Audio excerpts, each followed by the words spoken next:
Hello everyone, welcome to Socio Decoded by Anjali. Do subscribe to this channel. Let's start. आज हम Evans Pritchard series का final lecture में हैं और आज एक सिंपल क्वेश्चन से शुरू करते हैं कि क्या एक एंथ्रोपोलॉजिस्ट का काम सिर्फ ट्राइब के बारे में लिखना होता है या फिर उसके काम जो होते हैं लोगों की दुनिया को उनकी नज़रों से समझना भी होता है। इवांस प्रिचर्ड ने एंथ्रोपोलॉजी को सिर्फ फैक्ट कलेक्ट करने वाली डिसिप्लिन नहीं बनाया, उन्होंने एंथ्रोपोलॉजी को ह्यूमन अंडरस्टैंडिंग की साइंस बना दिया। इमेजिन दिस, आप किसी विलेज में जाते हो, वहां लोग किसी रिचुअल्स को बहुत इंपॉर्टेंस देते हैं। आपके लिए वो स्ट्रेंज लग सकता है, लेकिन इवांस प्रिचर्ड कहते हैं कि पहले समझो फिर जज करो। और इसी अप्रोच से ना उन्हें एंथ्रोपोलॉजिस्ट के ग्रेटेस्ट थिंकर में से शामिल कर दिया।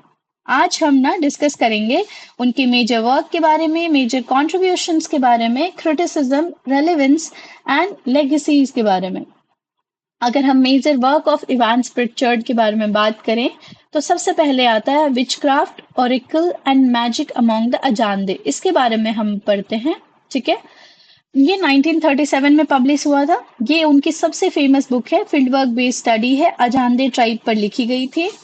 इसका मेन आर्ग्यूमेंट ये है कि जो बिलीफ आउटसाइडर को इरेशनल लगती है ना, वो एक्चुअली उस कल्चर के अंदर परफेक्टली लॉजिकल होते हैं। एग्जाम्पल, जैसे अजांदे लोग ना विचक्राफ्ट पर ना बिलीव करते थे। वेस्टर्न स्कॉलर इसे सुपरस्टिशन मानते हैं, लेकिन इवांस प्रिचर्ड ने दिखाया कि विचक्राफ्ट सोशल ऑर्डर मेंटेन करती है, मिसफॉर्चून को एक्सप्लेन करती है एंड सोसाइटी को मीनिंग देती है। अब जैसे belief are meaningful within the cultural context, ये उनका कहना था। दूसरी स्टडी है इनकी, दूसरा कंट्रीब्यूशन वर्क है कि the Nuer, a description of the modes of livelihood and political institution of Nilotic people. 1951 में ये पब्लिश हुई थी। पॉलिटिकल एंथ्रोपोलॉजी की ये क्लासिक बुक है। नुएर ट्राइब की डिटेल स्टडी इसमें मेंशन है। मेन क्वेश्चन आता है कि स्टेटलेस सोसाइटी में ऑर्डर कैसे मेंटेन होता है। तो इनके जो मेन फाइंडिंग्स थे ना, इसमें ये बताया किनशिप जो है लीनिएज से मिलके कस्टम से मिलता है, तो सोशल ऑर्डर क्रिएट करती है सोसाइटी में। एग्जाम्पल, जैसे गवर्नमेंट नहीं थी, पुलिस नहीं थे, फिर भी सोसाइटी ऑर्गेनाइज थी। ये बुक ना पॉलिटिकल एंथ्रोपोलॉजी का फाउंडेशन बन गई। थर्ड इज सोशल एंथ्रोपोलॉजी, जो पब्लिश हुई है 1940 में।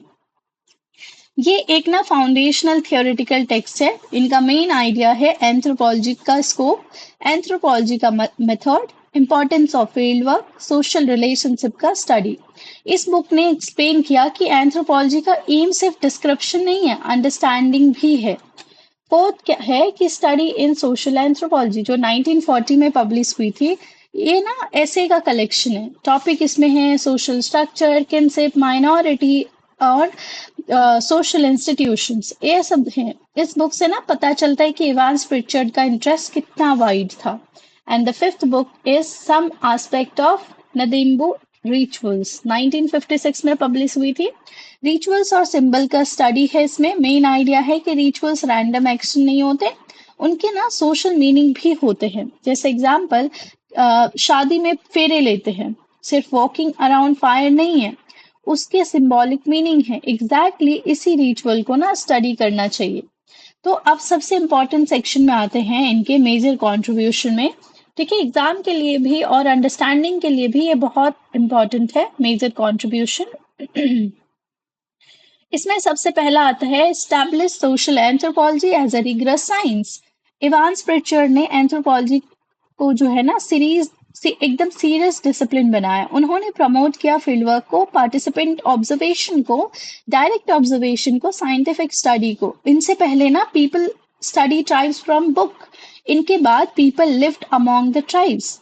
दूसरा, एमिक अंडरस्टैंडिंग फ्रॉम विद इन, यानी कि ये उनकी ना बिगेस्ट कंट्रीब्यूशन थी। सोसाइटी को ना इनसाइडर की नजरिए से समझना। एग्जाम्पल, अगर किसी विलेज में ना लोग नजर लगने पर बिलीव करते हैं तो एंथ्रोपोलॉजिस्ट का काम उनका मजाक बनाना नहीं था। एंथ्रोपोलॉजिस्ट का काम समझना है कि ये बिलीफ उनकी लाइफ में क्या रोल प्ले करती है। जैसे अंडरस्टैंड बिफोर जज, ये वो कहते थे। थर्ड है सोशल स्ट्रक्चर की एनालिसिस। इवांस प्रिचर्ड के अकॉर्डिंग ना सोसाइटी रैंडम इंडिविजुअल का कलेक्शन नहीं है, सोसाइटी जो है ना वो नेटवर्क ऑफ रिलेशनशिप है। एग्जाम्पल, फैमिली से किनशिप बनती है, किनशिप से रिलीजन, रिलीजन से इकोनॉमी, पॉलिटिक्स, ये सब इंटरकनेक्टेड है, एग्जैक्टली लाइक अ मकड़ी का जाला। एक पार्ट ना मूव करेगा तो दूसरा पार्ट भी अफेक्ट होगा। फोर्थ है रैशनैलिटी ऑफ बिलीफ सिस्टम। ये ना उनका रिवॉल्यूशनरी कंट्रीब्यूशन था। उन्होंने कहा कि विचक्राफ्ट इरेशनल नहीं है, ऑरिकल इरेशनल नहीं है, instead they have some logic, social logic, they have social function. Example, कि आज भी लोग लकी पेन, लकी शर्ट, नजर, वास्तु, ये सब में विश्वास रखते हैं, है ना। लोग उन्हें मीनिंग देते हैं, एंथ्रोपोलॉजिस्ट उस मीनिंग को समझाते हैं। देन आते हैं पॉलिटिकल एंथ्रोपोलॉजी। नुएर स्टडी ने ना पॉलिटिकल एंथ्रोपोलॉजी को ट्रांसफॉर्म कर दिया। उन्होंने शो किया कि पॉलिटिक्स और सोसाइटी, पॉलिटिक्स जो है हर सोसाइटी में एग्जिस्ट करती है, स्टेट जरूरी नहीं है, अथॉरिटी रिलेशनशिप में होती है। फेमस जो है ये है कि social order can exist without a state, ये वो कहते थे। देन आता है किनशिप लीनियज सिस्टम। नुएर स्टडी ने किनशिप को ना सेंट्रल इंपॉर्टेंस दी। मेन आइडिया था कि किनशिप सिर्फ फैमिली रिलेशन नहीं है, it is a political and social system. Example मानो जैसे इंडियन विलेज में ना कास्ट नेटवर्क, बिरादरी सिस्टम है, क्लीन नेटवर्क है, आज भी सोशल बिहेवियर इन्फ्लुएंस करते हैं ये सारी चीजें। देन आता है रिलेशनशिप बिटवीन द ग्रुप्स। मतलब इवांस प्रिचर्ड ने एक्सप्लेन किया कि ग्रुप कैसे कोऑपरेट करते हैं, ग्रुप कैसे कॉन्फ्लिक्ट सॉल्व करते हैं एंड ग्रुप कैसे अलायंस बनाते हैं। एग्जाम्पल, जैसे पॉलिटिकल अलायंस हो गए, मैरिज अलायंस हो गए, कम्युनिटी नेटवर्क्स हो गए, all are form of inter group relationship. अब हम कंपैरिजन करें इनका मलिनोवस्की से तो ना एग्जाम का ये फेवरेट टॉपिक है। मलिनोवस्की का फोकस था इंडिविजुअल नीड्स के ऊपर, फंक्शंस के ऊपर एंड फंक्शनलिज्म के ऊपर। इवांस प्रिचर्ड का जो है फोकस है सोशल स्ट्रक्चर के ऊपर, रिलेशनशिप के ऊपर एंड इंस्टीट्यूशन के ऊपर। सो मलिनोवस्की पूछते हैं what's need does this satisfy, वो कौन सा नीड ये सेटिस्फाई करता है। और इवांस प्रिचर्ड पूछते हैं कि how does this fit into the social structure, ये सोशल स्ट्रक्चर में फिट कैसे होता है। इनकी क्रिटिसिज्म की अगर हम बात करें तो हर एक थ्योरी का क्रिटिसिज्म होता है, इसकी भी बात करते हैं। सबसे पहला कि ओवर एम्फेसिस है सोशल स्ट्रक्चर पे। क्रिटिक कहते हैं कि उन्होंने ना स्ट्रक्चर को ज्यादा इंपॉर्टेंस दिया, इंडिविजुअल क्रिएटिविटी को कम दिया। एग्जाम्पल, जैसे सेम फैमिली में दो लोग सेम कल्चर फॉलो करते हैं लेकिन दोनों अलग डिसीजन ले सकते हैं। दूसरा, neglect of economic factor, economy और क्लास इशू पर लिमिटेड फोकस है। क्रिटिक कहते हैं कि पावर ना सिर्फ कंसेप्ट से एक्सप्लेन नहीं होती, मनी भी मैटर करता है। थर्ड है स्टैटिक व्यू ऑफ सोसाइटी। मतलब कि सोसाइटी को कभी कभी टू स्टेबल दिखाया, रियलिटी सोसाइटी कॉन्स्टेंटली चेंज हो रही है। फोर्थ है आइडियलाइजेशन ऑफ स्टेटलेस सोसाइटी। कुछ क्रिटिक कहते हैं कि नोयर सोसाइटी को ना ज्यादा हार्मोनियस दिखाया है जबकि कॉन्फ्लिक्ट और इनइक्वालिटी को अंडरस्टिमेट किया है। फिर आते कॉन्टेक्स्ट स्पेसिफिक।